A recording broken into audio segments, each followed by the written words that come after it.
And we will further our coverage in the next hour. And now to the other big story tonight. Unemployment benefits helping millions of American families stay afloat during the pandemic are set to expire at midnight tonight. Two programs that expanded jobless benefits are scheduled to end if President Trump doesn't sign Congress's massive end-of-the-year COVID-19 relief and spending bill. He's digging in his heels, saying it's not enough for struggling Americans. In a tweet earlier today, the president repeating his call to increase stimulus checks to $2,000 from the, quote, measly $600 in the relief bill, and also taking aim at what he calls pork in the $1.4 trillion government spending bill. House Republicans rejected the idea of an increase during a rare Christmas Eve session. The bill, which had won sweeping approval in the House and Senate this week, also provides an extra $300 per week in unemployment benefits. After spending time with the president at his Mar-a-Lago resort in Florida, South Carolina Senator Lindsey Graham tweeted that the president is more determined than ever.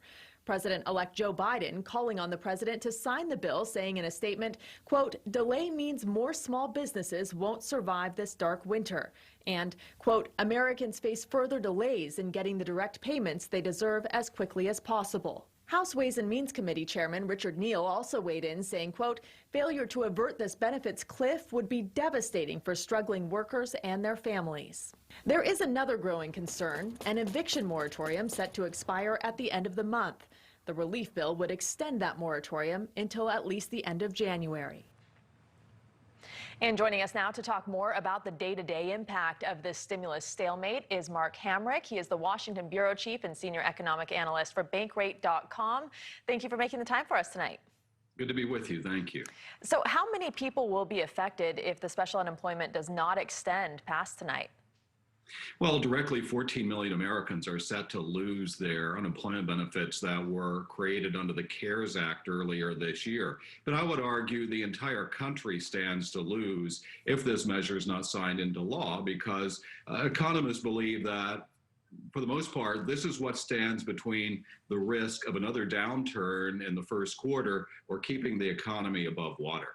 So what happened to compromise here? Both Democrats and Republicans obviously have complained that the legislation isn't what they wanted, but at least it's a little bit of relief for Americans who are desperate right now. When it comes to the art of the deal and negotiating in Congress, isn't it expected that the final outcome won't be exactly what one side wants?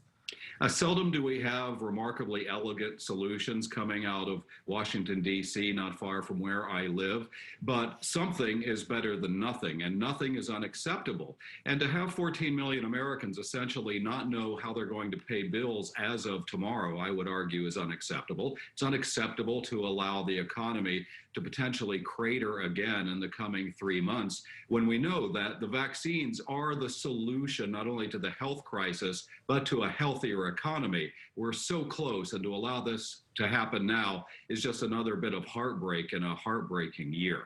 Yeah, and we talk about the people waiting for unemployment benefits and families, but this will trickle down to all facets of the economy, right? What are some of the other parts of the economy this would affect that we don't often think about maybe right off the top of our heads? Well, essentially, first of all, think about the fact that we have those 14 million Americans who are going to lose their benefits, but those who still have benefits would get the additional $300 a week. In the extended benefits, that goes on through early March. There's the evictions moratorium, that goes away. So there's a lot at stake here. There was to have been also more funding for the distribution of the vaccines. We all need that. There is extended food stamp benefits. We've seen the lines all across the country of millions of Americans who are at risk of losing access to the meals that they need to put on their table. So the president wants these checks going to Americans to be bigger. He's also complained about the pork in the bill. It's true that every big piece of legislation like this has pork in it, but does the president have a point that Americans are in dire need right now and that $600 may not cut it, and that maybe we shouldn't be channeling money into Pakistan and having Dalai Lama be a part of this bill, education about fuel containers, etc.? Well, the president was missing in action then when the Congress passed the budget that he submitted to them.